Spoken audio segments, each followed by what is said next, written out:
இங்க இந்த பொண்ணு காலையிலே அவங்க அம்மா கிட்ட சண்டை போட்டுட்டு இருக்கா. இப்பவே இவ்ளோ ஆயிலோட சப்பாத்தி கொடுத்தீங்கன்னா காலையில என் மூஞ்சி ஃபுல்லா பிம்பிள் ஆகிடும்னு அவங்க அம்மா வேற மாத்தி தரேன்னு சொல்லி எடுத்துட்டு போறாங்க. அந்த டைம்ல ஒரு டெலிவரி வருது. அந்த பார்சல் பார்த்தா வெளிநாட்டுல அவங்க கிட்ட ரொம்ப நாளா பேசாம இருந்தா அவங்களோட தங்கச்சி கிட்ட இருந்து வந்திருக்கு. காலேஜ்க்கு ஃபர்ஸ்ட் நாள் அந்த பொண்ணு போறதுனால அதுக்காக அவளுக்கு அந்த ட்ரெஸ் அமுச்சு வச்சிருக்காங்க. இந்த பொண்ணு அந்த ட்ரெஸ் போட்டு அவங்க அம்மா முன்னாடி நிக்கிறா. ஆனா அவங்க அம்மாக்கு இந்த ஸ்லீவ்லெஸ் ட்ரெஸ் பார்த்து ஒரு பக்கம் பயம். ஊர்ல உள்ளவங்க என்ன சொல்லுவாங்க, நம்ம பொண்ணு நம்ம தப்பா வளர்த்துட்டோம் அப்படின்னு சொல்லுவாங்க. ஆம்பளைங்க எல்லாம் இந்த பொண்ணை ஒரு மாதிரி பாப்பாங்களேன்னு.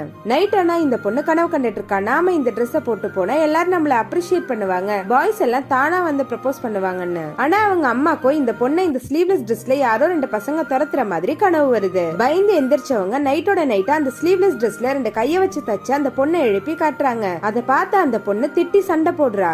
அப்ப அவங்க அம்மா சொல்றாங்க, இந்த மாதிரி சின்ன ட்ரெஸ் போட்டிருந்தா சமுதாயத்துல தப்பு தான் நடக்கும்னு. அப்ப அவங்க பொண்ணு கேக்குறா, நீ கூட தான் சாரி கட்டியிருந்தா உனக்கே அப்படி நடந்ததுன்னு. அதுக்கு அவங்க அவ கண்ணத்திலேயே அரைஞ்சிடுறாங்க. அந்த பொண்ணு சொல்றா, உனக்கு அப்படி நடந்ததுனால எனக்கும் அப்படி நடக்காதுமான்னு சொல்லிட்டு அழுதுட்டு அங்க இருந்து வெளியே போயிடுறா.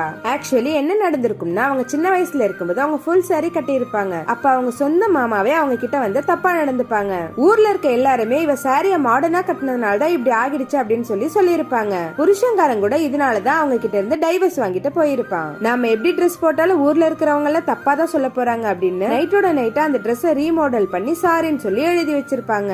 அந்த பொண்ணு அதை பார்த்துட்டு காலையிலேயே அவங்க அம்மாவை கட்டி பிடிச்சு மன்னிப்பு கேக்குறா. அந்த ட்ரெஸ்ஸோட அவங்க அம்மா பொண்ணை வெளியே கூட்டிட்டு போறாங்க. ரோட்ல பாக்குற எல்லார்கிட்டையும் என் பொண்ணு அப்படிதான் ட்ரெஸ் பண்ணுவா, என்னடா பண்ணுவீங்க அப்படின்னு சொல்லி தைரியமா கூட்டிட்டு போறாங்க.